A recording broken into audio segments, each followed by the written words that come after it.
wabarakatuh. Perkenalkan, nama saya Safira Salsabila. Saya dari D4 Okupasi Terapi Poltekkes Surakarta. Di sini saya akan menjelaskan tentang Regio Shoulder Girdle.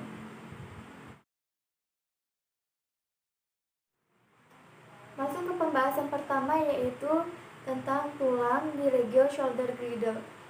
Tulang pada bagian ini terdiri dari 4, yaitu sepasang clavicula dan sepasang scapula. Tulang di Regio Shoulder Girdle ini mempunyai fleksibilitas gerak yang tinggi dan tempat pelekatan otot-otot gerak lengan. Yang pertama, kita masuk ke clavicula. Nah, di sini saya mempunyai gambar tulang clavicula. Nah, tulang clavicula ini berbentuk S, ramping, terletak horizontal, melintangi bagian anterior toraks di superior costa 1. Bagiannya di sini. Kalau teman-teman raba di bagian ini, itu terdapat tulang yang menonjol. Nah, itu dinamakan tulang clavicula. Nah, tulang clavicula ini sangat lemah bila bahu mendapatkan tekanan dan akan mengalami fraktur jika tekanannya terlalu berlebihan. Nah, kalau teman-teman bisa lihat di sini, yang bagian atas ini, gambar atas ini adalah tulang clavicula dilihat dari posisi superior, sedangkan yang bawah itu dilihat dari posisi inferior. Di sini bagian medial, di sini bagian lateral, di sini posterior, di sini anterior, ini anterior, dan ini posterior. Kalau teman-teman bisa lihat, di sini ada yang berwarna biru tua. Nah, ini adalah sternal end. Bagian sternal end ini bersendi dengan manubrium sterni yang akan membentuk articulatio sternoclavicularis. Sedangkan di bagian sini biru muda dan di atas ini ada bagian sedikit menonjol. Nah, itu disebut acromial.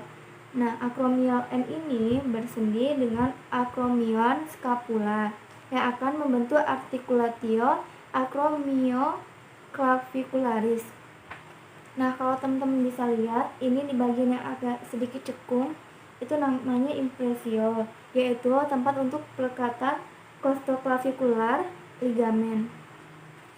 Selanjutnya, tulang pada scapula. Di sini saya mempunyai gambar tulang scapula, yaitu pada posisi anterior. Nah, tulang scapula ini berbentuk segitiga dan mempunyai spina scapula. Scapula ini tidak saling bersendi, yaitu untuk tujuannya yaitu untuk fleksibilitas gerakan pectoralis girdle. Nah, pada bagian yang paling atas ini, tinggi ini, yaitu namanya acromion. Nah, acromion ini bersendi dengan clavicula dan tempat pelekatan otot lengan dan leher. Nah, yang di bawahnya itu ada choroid process. Choroid process yaitu tempat pelekatan otot lengan dan leher. Nah, yang di bawahnya lagi yang sedikit melengkung sini itu namanya glenoid. Nah, glenoid ini bersendi dengan caput humeri. Di bagian sini, pinggiran sini, yaitu disebut margo lateral atau margo axialis. Nah, pinggiran ini yaitu pinggiran yang tebal dan lebih dekat dengan lengan. Nah, kalau di bagian pinggir sini, di seberangnya lateral, margo lateral, yaitu disebut margo medialis atau axialis. Nah, pinggiran sini yaitu pinggiran tipis scapula yang lebih dekat dengan columna vertebralis. Nah, itu tadi tulang scapula yang dilihat dari pandangan anterior. Sekarang ini adalah gambar tulang scapula yang dilihat dari pandangan posterior. Di sini tadi ada acromion, di sini ada margo lateralis, di sini ada margo medialis, ini juga ada spina. Ini bagian yang sini itu yaitu namanya spina. Nah, di bagian yang lebar ini itu namanya fossa infraspina. Fossa infraspina itu yaitu untuk perlekatan musculus infraspinatus bahu. Selanjutnya ada fossa supraspinatus, yaitu di bagian sini. Untuk tempat perlekatan musculus supraspinatus bahu. Dan di sini ada scapular notch, di sini ada garis superior, di sini ada superior angle, di sini ada glenoid, di sini spina, dan di sini choroid. Kalau gambar yang di samping ini yaitu gambar scapula yang dilihat dari pandangan lateral. Di sini ada margo lateralis, di sini ada glenoid, di sini ada coracoid, di sini acromion, dan di sini spinanya. Pembahasan yang selanjutnya yaitu tentang otot di regio shoulder girdle. Nah, di sini ada otot-otot regio shoulder girdle yang dilihat dari pandangan anterior.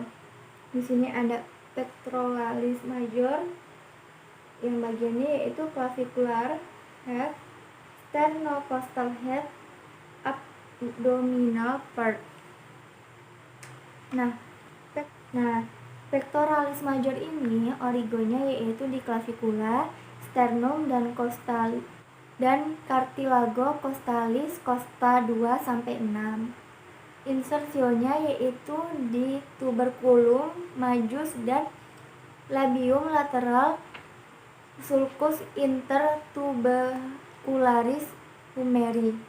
Aksinya yaitu adduksi dan rotasi lengan ke medial pada articulatio glenohumeris. Selanjutnya yaitu otot di bagian ini yaitu namanya teres major. Origonya yaitu di annulus inferior scapula. Insersionya yaitu labium medial intertubercularis humeri.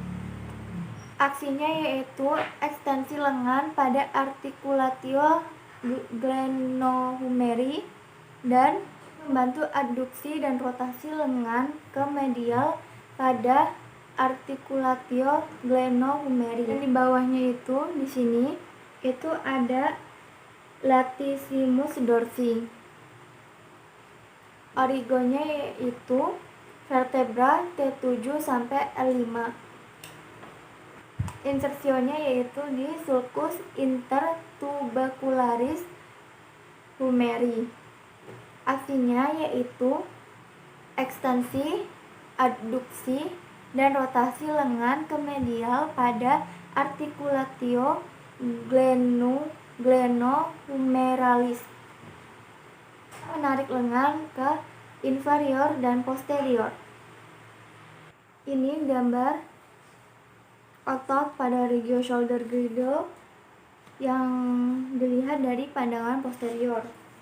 Di sini ada otot supraspinatus, yaitu origonya di spinatus scapula.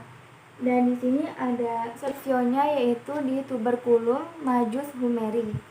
Sedangkan aksinya yaitu membantu musculus deltoid dalam mengabduksi lengan pada articulatio glenohumeralis. Sedangkan yang di bawahnya di sini, nah yaitu musculus infraspinatus. Origonya yaitu di fossa infraspinatus scapula. Insersionya yaitu tuberculum majus humeri. Aksinya yaitu memutar lengan ke lateral pada articulatio glenohumeralis. infraspinatus itu ada teres minor. Origonya yaitu di margo lateral inferior scapula. Insersionya yaitu tuberculum majus humeri, sedangkan aksinya yaitu lateral dan ekstensi lengan pada articulatio glenohumeralis. Nah, selanjutnya di bagian sini itu namanya otot deltoid. Nah, origonya yaitu acromial clavicula, acromion, dan di spina scapula.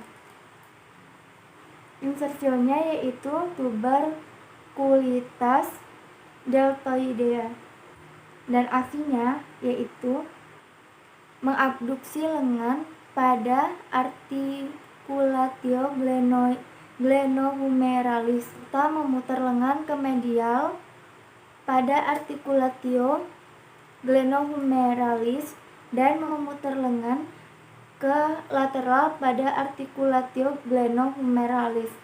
Nah, di bagian selanjutnya yaitu di sini itu namanya otot atau otot subscapularis.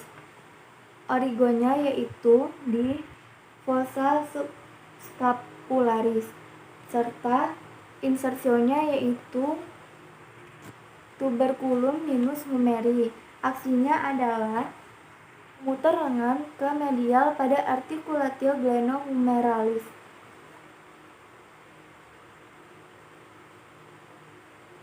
Yang di atas ini ada namanya trapezius, yaitu origonya di vertebra C7 sampai T12. Insersionya yaitu clavicula, acromion, dan spina scapula. Membantu mengekstensi kepala serta memutar scapula dan mengadduksi scapula. Nah, sekarang kita masuk ke pembahasan yang terakhir, yaitu tentang sendi pada regio shoulder girdle. Nah, di sini saya mempunyai gambar sendi-sendi yang ada pada regio shoulder girdle. Yang pertama itu ada ligamen coracohumeral. Di sini di bagian yang warna putih itu namanya ligamen coracohumeral. Yang lebar, kuat, yang dapat memperkuat bagian superior capsula articularis serta menguatkan aspek anterior capsula articularis. Selanjutnya, ini di bawah yang biru ini itu namanya ligamen glenohumeral. Itu 3 penebalan capsula articularis pada bagian anterior sendi yang merentang pada permukaan anterior sendi yang merentang dari cavitas glenoidalis dan bagian sini yaitu ligamen glenohumeral. Nah, ligamen ini sering tidak jelas dan bahkan tidak ada dan hanya memberikan kekuatan yang minimal. Nah, berperan pada stabilisasi sendi ketika humerus mendekati atau melebihi batas geraknya. Nah, selanjutnya di sini ada yang namanya ligamen transversum humeri untuk menahan caput longum musculi biciptis brachii. Jadi beberapa tulang, otot, dan sendi di regio shoulder girdle. Oke, sampai di sini dulu materi saya. Kurang lebihnya saya mohon maaf. Assalamualaikum warahmatullahi wabarakatuh.